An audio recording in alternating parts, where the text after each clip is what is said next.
Hello दोस्तों, स्वागत है हमारे यूट्यूब चैनल GDR राजस में। पिछले क्लास में हम लोग इलेक्ट्रॉनिक विन्यास पूरा पढ़ लिए थे बोरबरी के नियम से, ठीक है ना। अब हम लोग क्या करेंगे, अब हम लोग पढ़ेंगे संयोजी इलेक्ट्रॉन किसे कहते हैं, संयोजकता किसे कहते हैं, ठीक है ना। तो ये हम लोग आज स्टार्ट करेंगे, ठीक है ना। तो सबसे पहले हम लोग क्या करते हैं, सबसे पहले डिफिनेशन देख लेते हैं। तो डिफिनेशन क्या है, संयोजी इलेक्ट्रॉन देखिए पहला है संयोजी इलेक्ट्रॉन। तो इसका डेफिनेशन है, किसी भी परमाणु के अंतिम कक्षा का इलेक्ट्रॉन संयोजी इलेक्ट्रॉन कहलाता है, ठीक है ना। इसका मतलब क्या है, इसका मतलब देखिए संयोजी इलेक्ट्रॉन का, जैसे हम लोग का हो गया आपका सोडियम। अब सोडियम का परमाणु क्रमांक कितना होता है 11। इसका इलेक्ट्रॉन विन्यास करेंगे तो 2,8,1 आएगा, ठीक है ना। अब इसके अंतिम कक्षा में कितने इलेक्ट्रॉन है 1, यानी कि हम लोग कह सकते हैं कि सोडियम का संयोजी इलेक्ट्रॉन कितना है 1। समझ में आ रहा है। अब अगर हम लोग क्या बात कर ले, अगर बात कर ले ऑक्सीजन की, तो इसका परमाणु क्रमांक 8, 2,6 हो जाएगा। अंतिम कक्षा में कितने इलेक्ट्रॉन हैं 6 इलेक्ट्रॉन, तो इसका संयोजी इलेक्ट्रॉन कितना हो गया 6 हो गया। तो हम लोग क्या देख रहे हैं, किसी परमाणु के अंतिम कक्षा में उपस्थित इलेक्ट्रॉन संयोजी इलेक्ट्रॉन कहलाते हैं। समझ में आ गया संयोजी इलेक्ट्रॉन। चलिए ठीक है, अगला डेफिनेशन देखिए, संयोजकता किसे कहते हैं। तो संयोजकता देखिए दो प्रकार से हम लोग निकाल सकते हैं। पहला डेफिनेशन, किसी भी परमाणु के कक्षा को अपना अष्टक पूरा करने के लिए जितने इलेक्ट्रॉन का आदान प्रदान करना होता है संयोजकता कहलाती है, ठीक है ना। यानी कि संयोजकता किसे कहते हैं, यदि कोई परमाणु है तो अपने अंदर क्या करता है, इलेक्ट्रॉन या तो त्यागता है या तो ग्रहण करता है। तो इलेक्ट्रॉन त्यागने या ग्रहण जितना कर रहा है अपने अष्टक पूरा करने के लिए, ठीक है ना, यानी कि अंतिम कक्षा में 8 इलेक्ट्रॉन पूरा करने के लिए, तो क्या कहलाता है उसकी संयोजकता, ठीक है ना। तो देखिए हम लोग एग्जाम्पल लेते हैं, जैसे हम लोग बात लेते हैं मान लो मैग्नीशियम का, मैग्नीशियम का परमाणु क्रमांक 12। तो ये क्या हो जाएगा, इसका इलेक्ट्रॉन विन्यास 2,8,2, 8 2 10 हो गया, ठीक है ना। अब क्या करेगा, अपना अष्टक पूरा करने के लिए या तो क्या करे 6 इलेक्ट्रॉन ग्रहण कर ले तब इसका अष्टक पूरा हो जाएगा, या क्या करे, या फिर 2 इलेक्ट्रॉन ये त्याग दे। क्या करे, 2 इलेक्ट्रॉन त्याग दे। जब 2 इलेक्ट्रॉन त्याग देगा तब क्या बचेगा 2,8 बचेगा। अगर 6 इलेक्ट्रॉन ग्रहण कर लिया तब क्या करे बचेगा, तब भी क्या बचेगा आपका 2,8,8, ठीक है ना। तो देखिए पहले 6 इलेक्ट्रॉन अगर ग्रहण करेगा, ठीक है ना, जब 6 इलेक्ट्रॉन ग्रहण करेगा तो आएगा 2,8,8 आएगा। अंतिम कक्षा में 8 इलेक्ट्रॉन हो जा रहा है, यानी कि अपना अष्टक क्या कर रहा है, ये पूरा कर ले रहा है। अगर 2 इलेक्ट्रॉन त्याग दे तो क्या हो जाएगा 2,8 बचेगा। अब भी इसके अंतिम कक्षा में कितने इलेक्ट्रॉन है 8 है, यानी कि ये भी अष्टक पूरा कर लिया है और ये भी अष्टक पूरा कर लिया है। अब अष्टक पूरा कर लिया है तो हम लोग मानेंगे भैया इसको हम लोग कौन सा सही मानेंगे, पहला सही है कि दूसरा सही है, ठीक है ना। तो आइए देखते हैं हम लोग। पहले में अगर देखें हम लोग का 6 इलेक्ट्रॉन ग्रहण कर रहा है और दूसरे में क्या कर रहा है 2 इलेक्ट्रॉन त्याग रहा है। समझ में आ रहा है ना। तो अगर हम लोग कह दे कि 6 इलेक्ट्रॉन हमको ग्रहण करने के लिए ज़्यादा एनर्जी चाहिए या फिर 2 इलेक्ट्रॉन त्यागने के लिए ज़्यादा एनर्जी चाहिए, ठीक है ना। तो ज़्यादा एनर्जी चाहिए हम लोग को 6 इलेक्ट्रॉन ग्रहण करने में, ठीक है ना। तो 6 इलेक्ट्रॉन ग्रहण करने में इतना ज़्यादा एनर्जी आता है, उतना एनर्जी इसको मिल नहीं पाता है, ठीक है ना। तो क्या करेगा ये 2 इलेक्ट्रॉन छोटा होता है, कम होता है, इसलिए क्या कर देगा ये 2 इलेक्ट्रॉन को त्याग देगा, ठीक है ना। जब 2 इलेक्ट्रॉन को त्याग देगा तो क्या हो जाएगा, इसके अंतिम कक्षा का जो इलेक्ट्रॉन है वो हो जाएगा 8 इलेक्ट्रॉन में, इसका हो जाएगा 2,8, यानी कि दूसरा वाला हम लोग का सही है, ठीक है ना।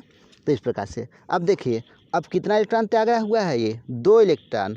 तो हम कह सकते हैं कि मैग्नीशियम की संयोजकता कितनी होगी, मैग्नीशियम की संयोजकता होगी 2, क्योंकि 2 इलेक्ट्रॉन ने क्या किया है त्याग दिया है। समझ में आ गया। चूँकि इसको प्लस भी कहते हैं, लोग कहते हैं +2 आएगा इसका इलेक्ट्रॉन में ये संयोजकता, ठीक है ना। लेकिन संयोजकता कभी भी प्लस माइनस में नहीं आती। तो अगर संयोजकता कोई पूछे तो हम लोग क्या कहेंगे, डायरेक्ट बोलेंगे कि मैग्नीशियम की संयोजकता कितनी होती है +2 होती है। समझ में आ गया।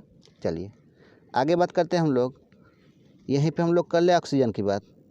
ऑक्सीजन का परमाणु क्रमांक 8, ये क्या करेगा 2,6 इलेक्ट्रॉन विन्यास हो जाएगा।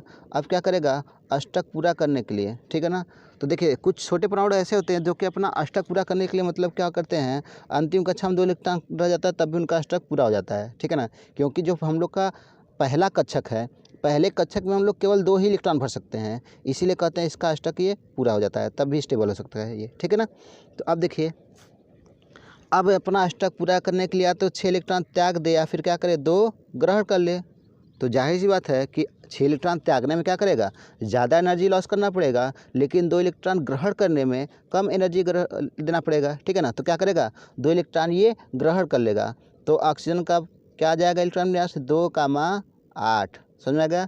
तो कितना इलेक्ट्रॉन ग्रहण किया है, 2 इलेक्ट्रॉन ग्रहण किया है, यानी कि ऑक्सीजन का संयोजकता क्या हो जाएगा 2, ठीक है। चलिए एक और हम लोग लेते हैं, हम लोग ले लेते हैं कॉपर का। कॉपर का होता है आपका 29, ठीक है ना। कितना होता है 29, ये हम लोग कॉपर लिख लिए, इसका होता है 29, ठीक है ना। तो ये 2,8,18,1, ठीक है ना, ये होता है। अब क्या करेगा, अपना ये 1 इलेक्ट्रॉन ये त्याग देगा, ठीक है ना। जब 1 इलेक्ट्रॉन त्याग देगा तो 2,8,18 हो जाएगा, ठीक है ना। अब देखिए इसकी अंतिम कक्षा में 18 इलेक्ट्रॉन है, यानी कि हम लोग पढ़े हैं कि स्थायी होने के लिए कोई चीज़ 2,8,18,32 इलेक्ट्रॉन होना चाहिए। लास्ट कक्षक में इतने इलेक्ट्रॉन होना चाहिए, या तो 2 या तो 8 या तो 18 या तो 32, जितना उसका नियम है, ठीक है ना, उतना होना चाहिए अपना अष्टक पूरा। तो ये क्या करेगा, 1 इलेक्ट्रॉन को त्याग देगा, कितना आ जाएगा इसका इलेक्ट्रॉन विन्यास 2,8,18, ठीक है ना। तो ये कितना इलेक्ट्रॉन त्यागा हुआ है, ये त्यागा है आपका 1 इलेक्ट्रॉन, इसीलिए कॉपर पे क्या होगा 1 पॉजिटिव होगा, ठीक है ना। कभी कभी क्या करता है ये 2 इलेक्ट्रॉन भी त्याग देता है, इसमें से भी 1 इलेक्ट्रॉन त्याग देता है, ठीक है ना। इसलिए क्या होता है कॉपर पे कभी कभी 2 पॉजिटिव होता है और कभी कभी 1 पॉजिटिव होता है, ठीक है ना। क्योंकि ये हम लोग का डी ब्लॉक के तत्व है, ठीक है ना। यानी कि डी ब्लॉक के तत्व क्या होते हैं, डी ब्लॉक के तत्व को कहते हैं परिवर्तित संयोजकता वाले परमाणु, ठीक है ना। यानी कि इनकी संयोजकता बदलती रहती है। जैसे हम लोग डी ब्लॉक की बात कर लें तो आयरन आपका Fe होता है ना, इसकी संयोजकता अगर देखें तो +1 भी होता है और क्या होता है +2 भी होता है, समझ में आ रहा है ना। +1 भी होता है और +2 भी होता है, समझ में आ गया। चलिए तो संयोजकता आप लोग को समझ में आ गया होगा, ठीक है ना। तो चलिए अब संयोजकता आप लोग को समझ में आ गया, अब हम लोग देखते हैं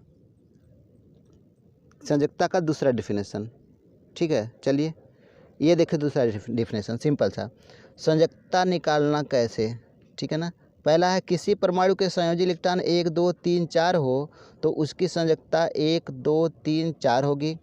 किसी तत्व के संयोजी इलेक्ट्रॉन 5 6 7 8 हो तो उसकी संयोजकता निकालने के लिए उनको 8 से हटाया जाएगा, जो कि 8 से घटाया जाएगा, तो 1 2 3 4 संयोजकता प्राप्त होगी, ठीक है ना। जैसे बात कर ले हम लोग क्लोरीन की बात कर ले, तो क्लोरीन हम लोग का है 17 होता है, तो इसका इलेक्ट्रॉन विन्यास 2,8,7 होगा। अब देखिए सोडियम की बात कर ले, तो सोडियम क्या होता है 11, तो ये 2,8,1। तो देखिए अगर दूसरे को देखें हम लोग तो 2,8 अंतिम कक्षा में संयोजी इलेक्ट्रॉन 1 हैं, अगर संयोजी इलेक्ट्रॉन 1 होंगे तो इसकी संयोजकता क्या होगी 1 होगी। संयोजी इलेक्ट्रॉन 2 हैं तो इसकी संयोजकता 2, संयोजी इलेक्ट्रॉन 3 है तो इसकी संयोजकता 3, संयोजी इलेक्ट्रॉन 4 है तो इसकी संयोजकता 4, ठीक है ना। अगर संयोजी इलेक्ट्रॉन 5 हो गया तो उसकी संयोजकता 5 नहीं होगी, तो उस क्या होगी इसकी संयोजकता, तो उसको हम लोग क्या करेंगे 8 में से घटा देंगे, जो आएगा वही इसकी संयोजकता होगी, ठीक है ना। तो सोडियम की संयोजकता क्या होगी, अंतिम कक्षा में 1 है तो 1 होगी। लेकिन यहाँ पे अगर हम क्लोरीन की बात कर लें तो क्लोरीन की संयोजकता 7 नहीं होगी, इसको क्या करेंगे 8 में से घटा देंगे, तो 8 - 7 कितना आ गया 1, यानी कि क्लोरीन की संयोजकता क्या होगी 1 होगी, समझ में आ गया। इस प्रकार से हम लोग और कर ले, अगर मान लीजिए आपका ले लेते हैं हम लोग मैग्नीशियम का 2,8,2 होगा, ठीक है। तो अंतिम कक्षा में 2 है, यानी कि संयोजक इलेक्ट्रॉन कितने हैं 2, तो संयोजी इलेक्ट्रॉन 2 हैं तो इनकी संयोजकता क्या होगी 2 होगी। अब ऑक्सीजन की बात कर लें तो 2,6 है। अब देखिए 4 से अधिक आ गया, जब 4 से अधिक आ गया तो क्या करेंगे हम लोग इसकी संयोजकता निकालने के लिए 8 में से घटा देंगे, तो 8 - 6 = कितना आ गया 2, तो ऑक्सीजन की संयोजकता कितनी होती है 2 होती है, समझ में आ गया। चलिए आज का वीडियो यहीं तक। अगर वीडियो पसंद आया हो तो वीडियो को लाइक शेयर एंड सब्सक्राइब करना मत भूलें, और क्वेश्चन कोई रह गया हो तो कमेंट बॉक्स में ज़रूर लिखें, ठीक है।